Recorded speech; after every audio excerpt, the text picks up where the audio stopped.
Welcome to the Nonprofit Exchange Podcast. Stories by leaders for leaders to help you raise the bar on your own excellence, to release the potential inside of you. Now, here's today's podcast. Greetings. This is Hugh Ballou, founder and president of Synervision. It's where synergy activates your vision. You build team synergy. And oddly enough, we're going to talk about teams today, leading teams. Leadership is where it needs to be. Nothing happens without leadership. You're listening to the Nonprofit Exchange podcast that we've started 8.5 years ago.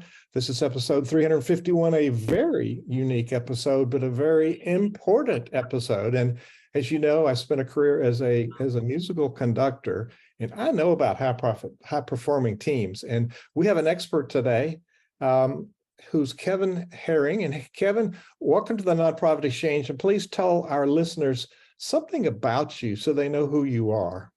Yeah, thank you. Great to be here. Thanks for having me on the show.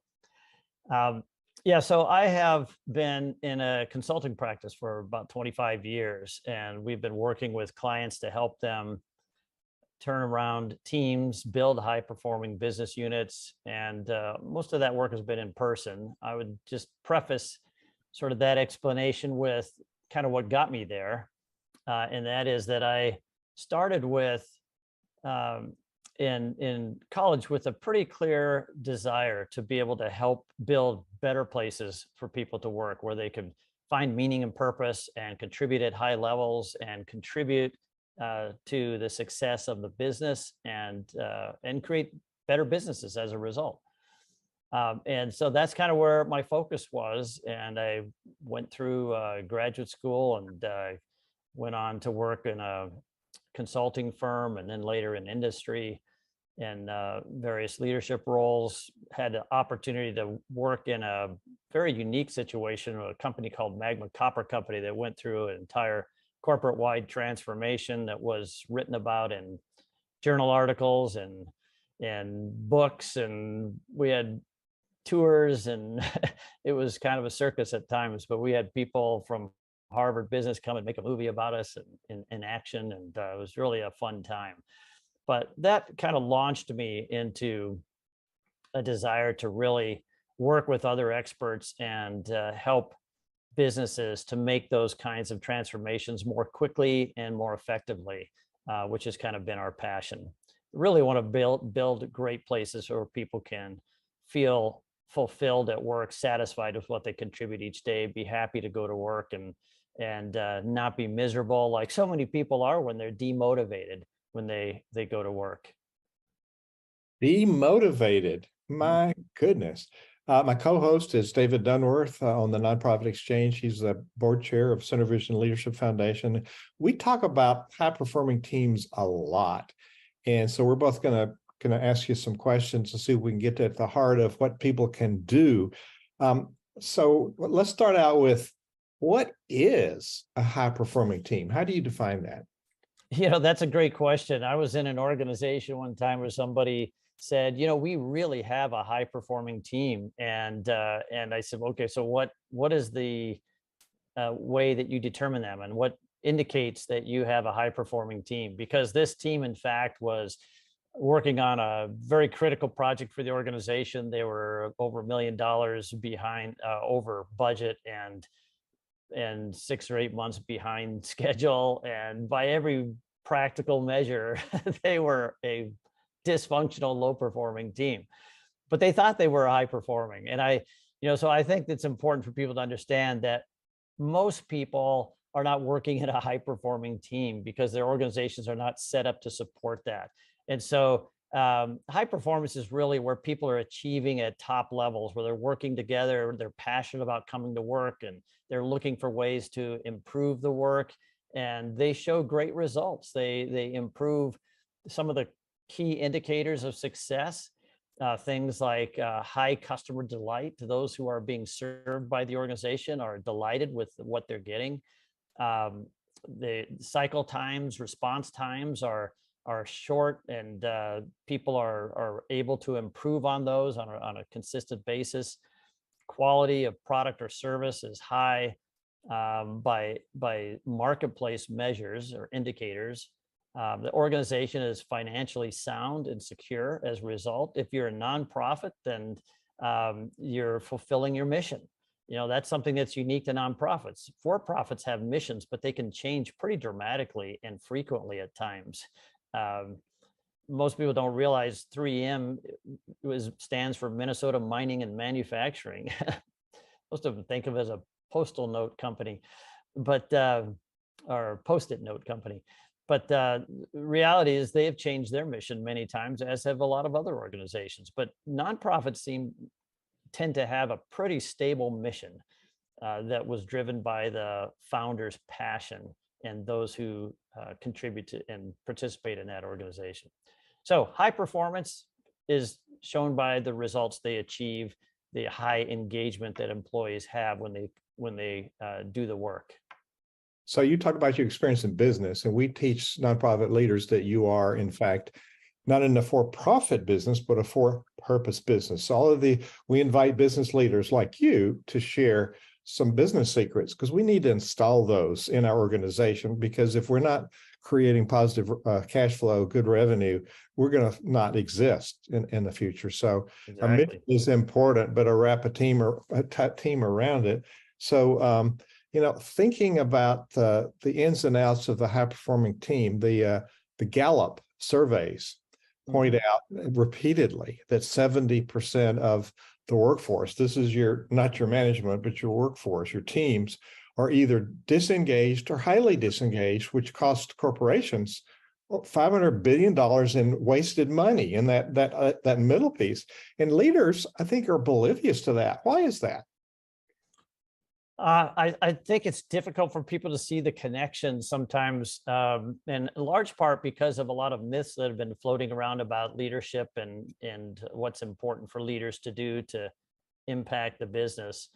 But we know the Gallup survey is actually the more optimistic of those that are out there. Some say it's worse than that. But when you think about, that's the high end of the scale, that we have. The vast majority of people who go to work each day are disengaged, demotivated. And we've known about this for years. This is nothing new. HR departments have been trying to tackle this thing for over decades, I would say, and still struggle with it. I mean, we just haven't made a lot of progress. And I think we haven't made a lot of progress in large part because we tend to be focusing on the wrong things. When we look at the popular literature about motivation, for instance, it's all about extrinsic motivators. It's about trying to connect the right incentive to the right person. And if we get a good match, then they'll be motivated, as if they're objects to be manipulated and so on. And that's just not how you build a high performing team. That's how you build a high compliance team. People who do what they have to do to keep their jobs, and they might have a momentary rush of excitement when you hit that right neurotransmitter or something, but that's not high performance. High performance comes when people are intrinsically motivated. You have to create the conditions for people not to be held accountable or pressured to do the work or manipulated to do the work. You create high performance when people are choosing high levels of accountability and commitment. They're of their own volition. I mean, they are passionate about coming to work and doing the work, finding ways to satisfy those who are served by the organization, finding ways to shorten cycle times, improve processes, those kinds of things. When they're in that mode, they can perform at a high level. And most leadership leaders do not focus on those things. They focus on the easy things, because trying to create high engagement requires a lot of effort and change by the leader. And it's whole lot easier to say, the problem's not me, it's them. We need to fix them. And so that's where the focus goes. I see David nodding his head. David, I don't think there could be a better answer to that. And you could take all of those problems, and in the nonprofit context, they're magnified. It's a lot harder because you don't have the leverage of a paycheck. David, what do you think? Well, I follow this one gal. I've followed her since I got on LinkedIn, and she's tremendous with regard to human resource insights and so forth. And one of the most dynamic things that I've seen her quote out there is that people don't leave businesses, they leave the leaders. Mm-hmm. And that's Absolutely. where I think things fall apart. Well, you know what? We talked about demotivated people. My brother years ago started talking about being sick, being nauseous on Sunday, always around 5 o'clock on Sunday. And that's because Monday was just around the corner and he didn't like what he was doing, didn't like his job, didn't like his boss, and so forth. So how do you motivate people like that? And who's responsible for it? Can you enlighten us a little bit on that? That's a great question, because in almost every leader's job description is the responsibility to motivate the team and to hold people accountable. And so let me give you 5 myths. I'm gonna just point some of these out to you. 5 myths that are perpetuated constantly in organizations across the country, probably across the world. But we have HR leaders, unfortunately, who are complicit in this. One is it's a leader's job to motivate people. That is a myth. Leaders don't have a magic wand that they could just wave to instantly engage everybody's motivation. People have to motivate themselves. Now, sure, we could try to motivate people. And what happens when we try to motivate people? Well, that's another myth, that it's an effective leadership practice, because immediately when you start trying to motivate people, you're manipulating people. You're focusing on extrinsic motivators. And the third myth I'd point out is, do people really need or want to be motivated? I've had roomfuls of people where I've asked this question: how many of you need somebody to motivate you? I've never seen a hand go up. Never. Right? I've asked, how many of you want somebody to motivate you? I've never seen a hand go up, ever. But I have heard people complain that they hate it when people try to motivate them. They hate it when leaders try to motivate them. And this isn't just people in leadership group. This is frontline employees say the same thing. I don't need someone to motivate me. Thank you very much. I can handle that. So they don't want to be motivated. They don't need to be motivated. What they need is for a leader to create the conditions that enable them to choose commitment and accountability. That's what they need. They need a place that enables them to flourish as a person and to contribute like they want to do, that taps their already inherent intrinsic motivation. Most people come to work already self-motivated. And here's what happened. We talked about demotivation. So if you've ever read any research done by Kim Cameron and Dave Wetton, a couple of colleagues of mine, they just do some great research, and they sort of coined the phrase that demotivation is a learned response. And think about it. You've got a new job, you're going to work for a new company, you're all excited, and you have a high expectations. You expect that your boss is going to support you and give you the resources and the freedom to use those resources to do your job, that you're going to have the decision authority, the latitude that you need to bring your ideas, your expertise to bear on situations. You're going to grow and you're going to contribute at a high level. You're all excited about it. What happens? Well, you start the first week. You find out that something doesn't work out. Your boss doesn't support you. Your boss throws you under the bus. Says, you blew it. You messed up. When in fact, it wasn't, you didn't do anything wrong. You were doing the right things. Maybe you find that you need resources to do your job, and you're told, well, you just have to make do. You can't have access to those resources. Oh, and by the way, those new ideas you have, you can't really use those there if you're too different. If you do something that's too foreign to the people that work here, then they won't embrace those concepts. So you need to just do the things we've done in the past. Keep things pretty status quo, and don't excite things too much. I mean, you start hearing those things, what happens? You lose motivation. You become gradually demotivated as those expectations that you had coming into the job are unmet. And so that's the thing that we need to recognize, is that that's how we lose people. That's how they lose motivation. Yeah, go ahead. It's amazing. We've interviewed some really top leaders like you, and we have synergy, use of the word synergy, around these themes. So we teach the same thing. You know, if you try to motivate people, it lasts as long as the doorway to the exit the room. You know, they get all hip and they go out. But really, you give them meaningful work and you do the things you're talking about. That's motivation if people feel like they're making a difference. So, Absolutely. let's talk about. I find that leaders are sometimes apprehensive in addressing issues, making course corrections or correcting people. And sometimes, well, let's talk about the mythical thing called conflict in the workplace or in a nonprofit. You know, it's there, but what do we do to our contribution to it? How do we set it up as leaders unknowingly, unwillingly, and we don't want to do it, and then how do we make it worse instead of better? Great question. And it's important to recognize, first of all, that conflict is essential for progress. Right? If we're all agreeing to the same things all the time, why would we ever change anything? We need people to raise difficult issues, to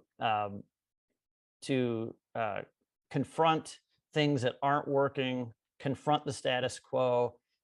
We need to have differences of opinion and discussions about those things. So conflict isn't inherently bad. We have to have it to progress. And so I always tell people a couple things about conflict. First of all, we need it to progress, and we also need to embrace it, because by learning about other people's perspectives and concerns, it helps us to address those needs.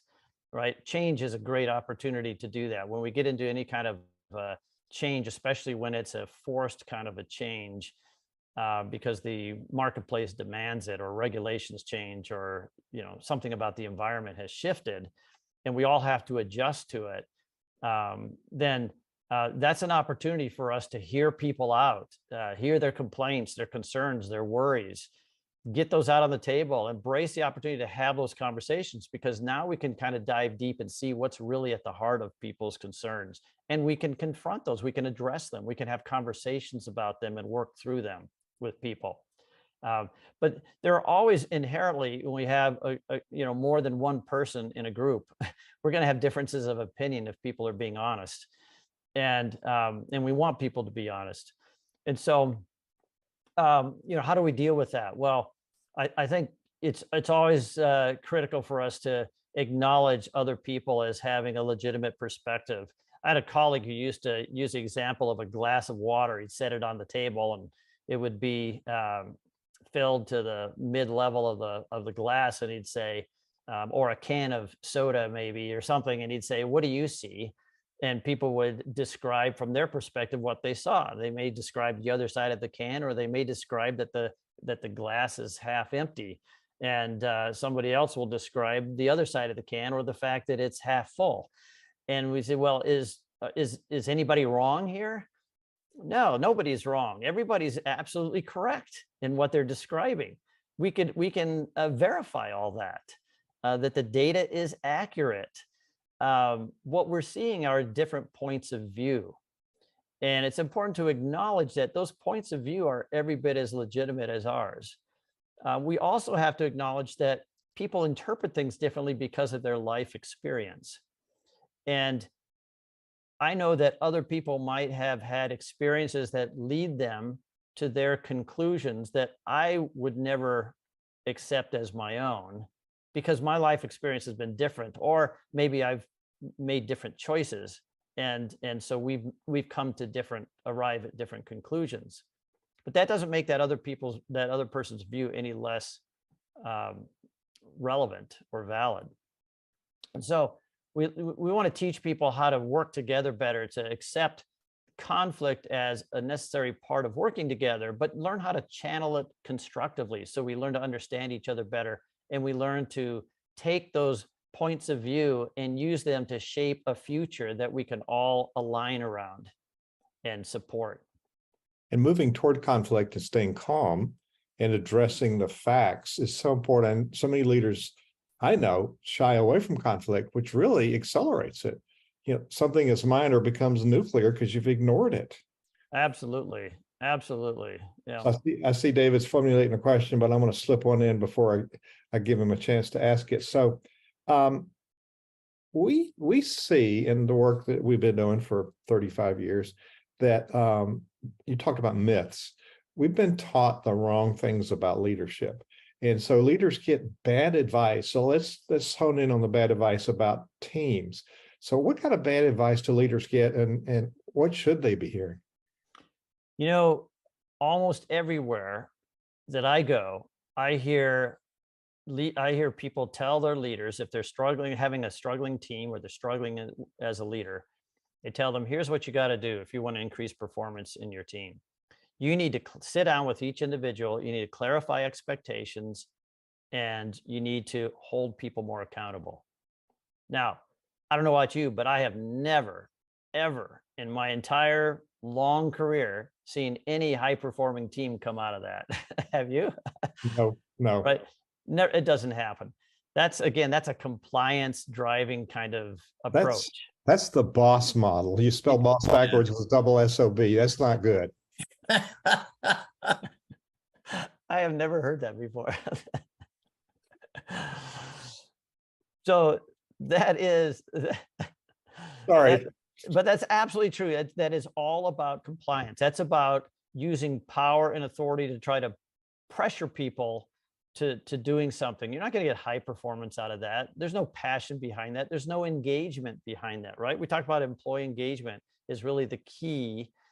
As Gallup has shown, is the key to high performance. In fact, the Gallup survey, I believe, said that high engagement organizations have 20-some% higher productivity. I think average of 21% higher profitability. Engagement is the key. And what is the key to high engagement? The leader is the key to high engagement, because it's about creating the conditions for people to engage at high levels, to choose to be accountable for the success of the whole team and the whole business unit. That's what engagement is all about. People being passionate and committed to the success of the whole. It's just like when you see in a sports team, which is always a great analogy, because those are businesses too. And we look at professional sports, look at like this last Super Bowl. I know we talked a lot about what caused a team to gel so that it performs at such a high level. Well, that's a high performing team. That's a team where everybody has chosen accountability for the success of the whole team. And when there's a broken play or a ball bouncing around the field, people don't just stand around saying, gee, I hope the right person picks that up and does something with it. They act on their own to fix it, because they have decided they're accountable for the success of that team on that day. And they act in accordance with that. And that's what we're talking about. If we stop telling leaders that to be a good leader, you need to hold people accountable, you need to clarify expectations and all that nonsense, and tell them instead, what you need to do is sit down with your team and teach them the business, teach them the bigger picture, teach them the mission, the larger vision of the organization, what it is that we're trying to accomplish, how we stack up against others who are trying to do similar things, what gives us the advantage, and how we can make a difference, and help them understand how they can work together better to do those things, and create a situation where they can choose commitment and collaboration and service to each other in the interest of the success of the larger group. If they can do those kinds of things, they'll truly be a great leader, and they will get higher performance from their team. I love it. Love it. In a minute, we're going to show your website and you can tell people why they should go there. But David, what do you think of this? I think it's pretty insightful, and it draws a lot of, because I'm, a senior executive type of person, draws on a lot of thoughts of things that I did well and things that I didn't do too well. And it's always good to hear, a fresh perspective. And it also made me think that Dr. Stephen Covey used to talk about most people, rather than listening to understand, listen, and their mind is formulating the response they're going to give them rather than try to understand it. And he also talked about the Native American talking stick and how the performance around that goes. And I think do you think that those types of things, by learning better listening skills and allowing people to talk until their point is clear, do you think that a leader can increase employee engagement that way, or is that Absolutely. based on that? Absolutely. That's a great comment. I mean, I think that great leaders are humble leaders. They listen. They try to learn from others. Leadership is a journey, like any other aspect of life. It's a learning process. None of us woke up one day and had all the great attributes of a great leader. We had to develop them, and we make mistakes along the way in our efforts to do that. But it's important to develop some critical skills. And one is to be able to listen. We use a thing we call ask, don't tell. Stop telling people what to do. Stop giving them the answers. Stop solving their problems. Instead, start asking questions. Give them a chance to think through things and to be the problem solver. Develop or build self-reliance in individuals and in their teams so that they can tackle things on their own and not have to come to you for every little thing. Don't be afraid to be wrong about things. Make it psychologically safe for people to be able to raise difficult issues or to challenge you in your decisions. How often have you made a bad decision and people were afraid to say anything? I mean, I want people to tell me if I'm doing something dumb. I don't want to do something dumb if I don't have to, right? Yeah. I can learn the hard way, but I'd rather learn the easy way. Got it. So David, it's interesting. Every single point he's making are things that we teach nonprofits, but it's good to hear from another source. Always. So Kevin, that was a great question, David. So people can find you at superchargemyteam.com. And that's an easy to remember URL, and it takes them to Ascent Management Consulting. What will they find when they go to that website? Yeah, when you go to superchargemyteam.com, like Hugh says, it'll take you to the website. You have access to articles. We have a learning center where we have all kinds of articles that we've written about leadership and teams and how to develop high-performing teams. We have other information about offerings, and you also find a place where you can get tools. There are free tools you can do. We have what we call a sort of speed dating exercise that you do with your team to help people to learn to serve each other, to understand what each other needs and make commitments around those things. So you have access to that sort of thing. You have a lot of information, and I think opportunity to get onto our newsletter and receive more on a regular basis too. And that's consistent with leadership is the key. People teach about how to do this. Here's your board performance strategy. Here's your messaging, all of these components. But really, if you haven't worked on yourself and your ability to lead, it doesn't matter. You got a lot of tools without the ability to use them. Mm-hmm. Absolutely. Yeah. Yeah. And that's why I want to build the capacity of leaders so that they can learn to build the capacity of their teams. And as leaders find that they build great teams, people have great experiences where people are having a great experience every day when they come to work. They want to share that with others, and they'll do that. And you'll build leadership within your team and build people's capabilities to be able to take over when you move on to something else. I mean, that's really a leader's responsibility, is to build a team full of potential leaders who can do that elsewhere. Amen. If nobody's following you, you're not a leader. So this has been chock full of great sound bites, great tips. People can take this information and utilize it right away. So before you give a piece of advice or charge for people, we're going to talk about our community. Center Vision Leadership Foundation has a community for faith leaders and nonprofit leaders, and you can find it at nonprofitcommunity.org. So David, why should people join? That's the free portal, and you can get a taste of networking with others. But then, if you like, then we can graduate you into another. But why should they start on that site, David, and connect with people around the world? Well, our Center Vision community is both a free and a paid service offering. We have a lot of content, a lot of networking capabilities. You'll meet others of like ilk, and we provide a lot of good information. Every month we produce a 30-page what we don't like the word newsletter, but we call it the updates. Here's what's going on, and we have a little fun. We have a joke section. We got always a huge recipe because he's such a great cook. And then articles. We always ask for guest contributors. And so if you would like to have something to put into our monthly periodical, by all means, we'll allow you to have a guest contributor spot. You can then, that's another marketing tool that you can use. It not only helps you get your message out to new audiences, but also gives yourself a little bit more digital footprint. Absolutely. So you're more than welcome to send it to david@centervisionleadership.org. Or find him in the community. Or find me in the community. Yeah, it's centervisioncommunity.org. Yeah, and if you use nonprofitcommunity.org, it'll take you to that it'll link. take you that too. So yeah.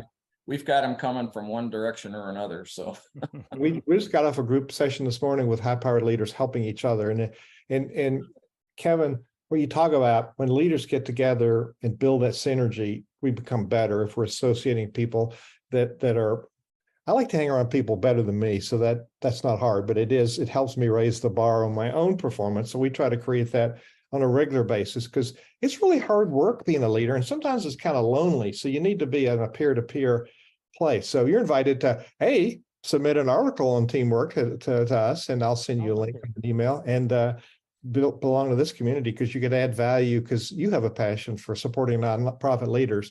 So what do you want to leave people with today?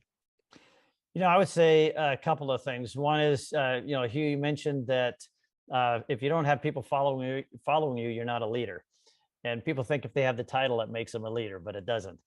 And so I would say if you want to develop your leadership skills, then take a look at your local church or community. Look for an opportunity to serve. There are so many opportunities to serve.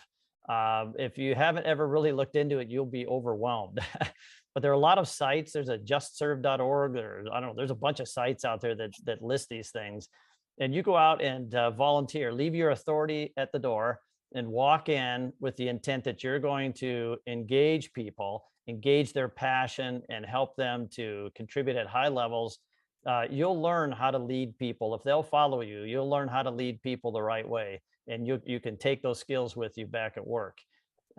So that's a good place to start. Another thing is, I would say, look at your team and your team members, and look at ways to build their understanding of the overall business. Look at the ways to build their capacity to contribute, and get out of the way and let them take responsibility and have the successes that they're looking to have at work. And go to superchargemyteam.com, superchargemyteam.com. And then you'll find all kinds of resources. And as you've heard today, every one of these is a jewel. So Kevin, you've given us some really good thoughts and challenges to upgrade our own ability. So thank you for being our guest today on the Nonprofit Exchange. Thank you so much for having me. I appreciate it. Thank you for listening to the Nonprofit Exchange.